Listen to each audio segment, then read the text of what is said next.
람세스 2세의 장례 신전.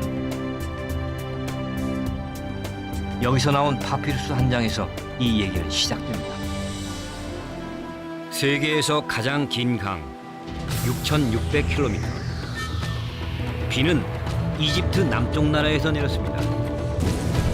에티오피아와 우간다에서 우기에 내린 비로 나일강은 시작됩니다. 이 강물은 상류로부터 가져온 모든 퇴적물을 삼각주에 뿌려놓습니다.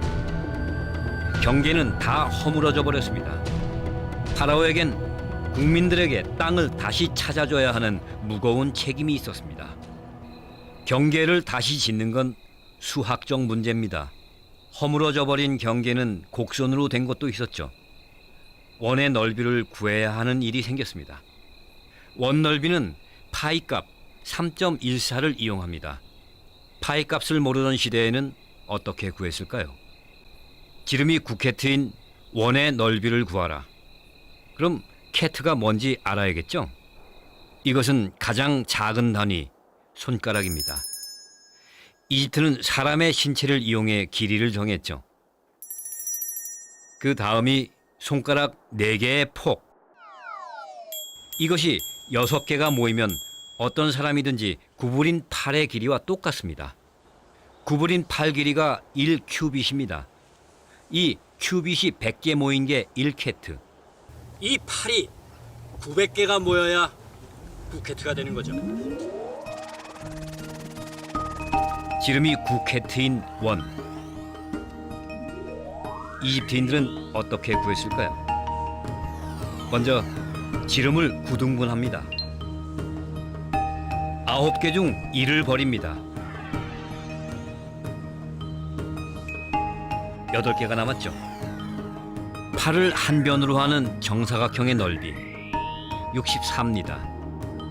이것이 이집트인들의 원 넓이입니다. 이 원과 정사각형의 넓이가 같다는 건 어떻게 알았을까요? 크기가 같은 돌멩이 64개로 만든 정사각형입니다. 이걸로 원을 만듭니다. 지름을 만드는 돌멩이 수는 9입니다. 그들은 이렇게 원과 정사각형의 넓이가 같다는 걸 알았습니다. 파이 값을 이용해 원 넓이를 구해볼까요?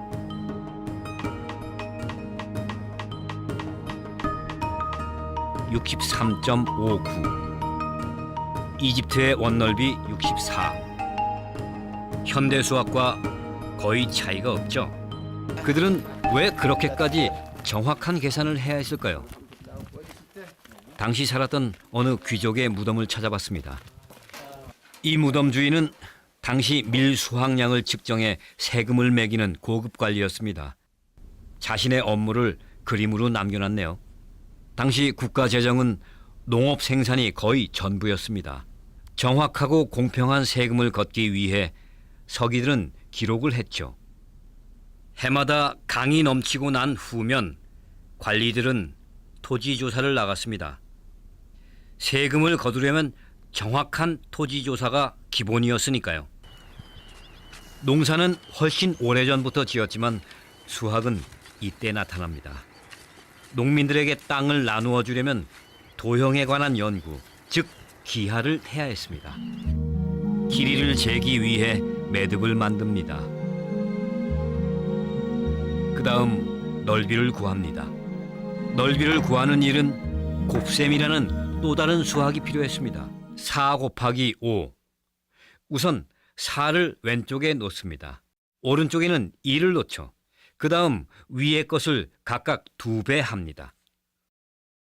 오른쪽도 2배 하면 2입니다. 계속 배를 해나갑니다. 검은 돌이 5가 될 때까지 해나가죠. 이렇게 하면 5가 됐네요. 이때 왼쪽에 흰 돌 개수를 세보면 20. 자, 땅을 다 쟀으니 드디어 시작입니다. 물건과 화폐의 가치를 교환하는 것. 수학은 이것만으로 충분하다고 생각합니다. 사실 우리는 본능적으로 수학을 합니다. 보기만 하면 바로 개수를 세어보고 또 양을 가늠합니다. 어떤 것은 높이가 눈에 들어오기도 하죠. 또 어떤 건 넓이가 아주 중요합니다. 수학적 감각 때문에 시장에서 우리는 즐겁습니다. 옛날, 아주 옛날, 우리가 유목 생활을 하고 있을 때 보는 것만으로는 양을 파악할 수 없어 수를 세기 시작합니다. 양들과 나무, 바위, 그리고 다른 양치기. 인간은 이걸 나누기 시작합니다. 보기엔 아무 관계도 없어 보이는데 어떻게 나눴을까요?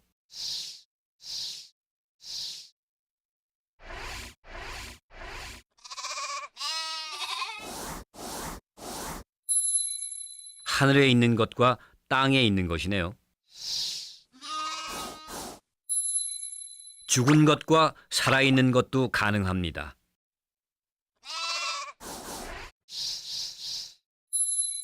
먹을 수 있는 것과 먹을 수 없는 것도 있죠.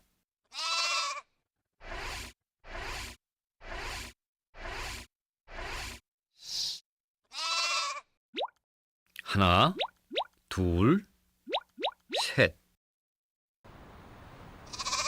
양 3마리는 이 돌멩이 3개와 같습니다. 본질만 본 겁니다.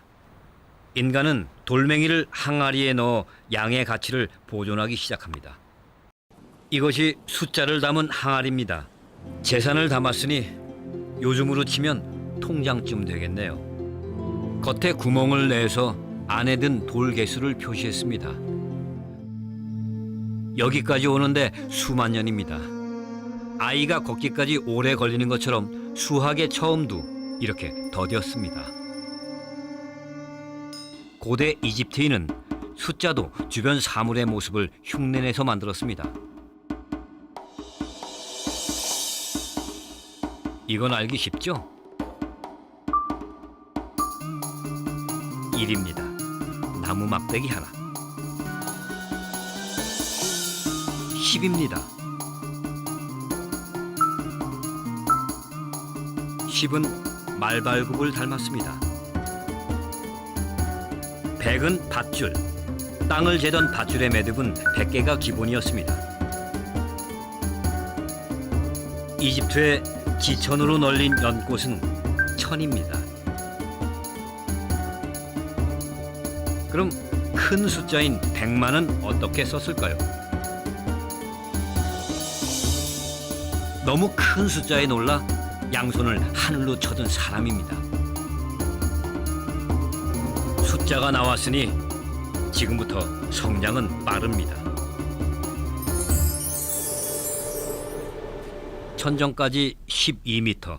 이 무거운 돌을 어떻게 쌓은 걸까요? 조금씩 겹쳐서 쌓은 걸 보니 처음부터 돌의 무게를 계산했다는 얘기입니다. 피라미드는 지금도 풀리지 않는 가장 어려운 수학 문제입니다. 그러나 정말 중요한 수학 문제는 그 아래에 있었죠. 국가는 노동자에게 월급을 지급했습니다. 화폐는 아직 없었고 급료는 빵이었습니다. 오늘 급료를 받을 노동자는 10명입니다. 빵은 9개입니다. 하나씩 주자니 빵이 부족합니다. 한 사람이 빠지면 될까요? 그럴 수는 없습니다. 공평함이 깨지면 분쟁이 일어나죠. 새로운 숫자가 필요합니다. 분수가 나타납니다. 입 밑에 손가락 2개는 2분의 1, 3개는 3분의 1, 4분의 1, 5분의 1. 이집트인들은 분자가 1인 분수만 썼습니다. 이유는 모르지만 3분의 2만 예외였죠. 이걸로만 나누기를 해야 합니다.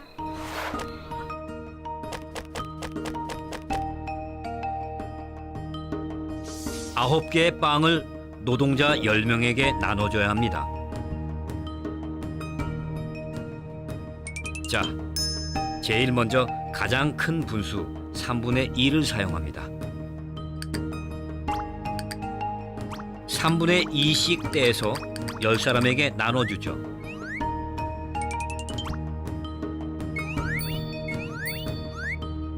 그 다음 10개를 만들 수 있는 분수를 찾습니다. 2분의 1로는 10명이 안 됩니다. 3분의 1? 4분의 1? 5분의 1이네요.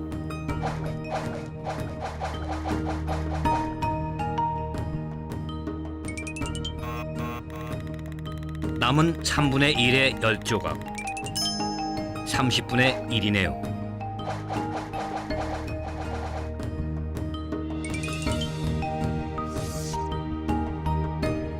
한 사람 앞에 빵 3분의 2, 5분의 1, 30분의 1이 생겼습니다.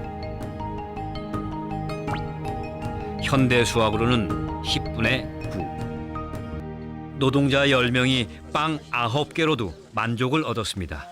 절묘한 균형입니다. 이런 것이 수학입니다. 눈에는 보이지 않죠. 우리는 여전히 그 힘을 모르는 채 일상을 살아갑니다. 존재하는 모든 사물과 비밀스러운 모든 지식으로 들어가는 입구. 그것은 수학이다.